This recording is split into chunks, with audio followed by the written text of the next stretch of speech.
বৈষম্য বিরোধী ছাত্র আন্দোলনে গুলিবিদ্ধ হয়ে প্রাণ হারানো প্রথম শহীদ আবু সাঈদের বাবা মকবুল হোসেন শারীরিকভাবে অসুস্থ হয়ে পড়েছেন।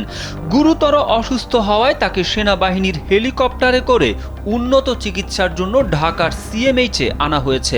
বুধবার বাংলাদেশ সেনাবাহিনীর ভেরিফাইড ফেসবুক পেজের এক স্ট্যাটাসে এ তথ্য জানানো হয়েছে। এতে বলা হয়, গেল ৭ ডিসেম্বর শহীদ আবু সাঈদের বাবা জ্বর এবং পেটের পীড়া নিয়ে রংপুর সম্মিলিত সামরিক হাসপাতালে ভর্তি হন। পরবর্তীতে ১০ ডিসেম্বর হৃদযন্ত্রের উন্নত চিকিৎসার জন্য আর্মি অ্যাম্বুলেন্স যোগে তাকে রংপুর মেডিকেল কলেজের আইসিইউতে হস্তান্তর করা হয়।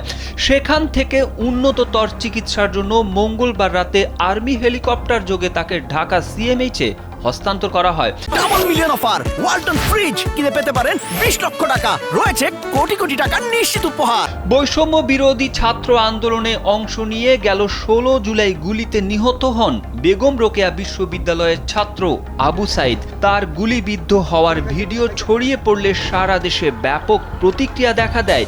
এই হত্যাকাণ্ডের প্রতিবাদে সোচ্চার হন অনেক মানুষ। এতে আরও গতিশীল হয় কোটা সংস্কার আন্দোলন।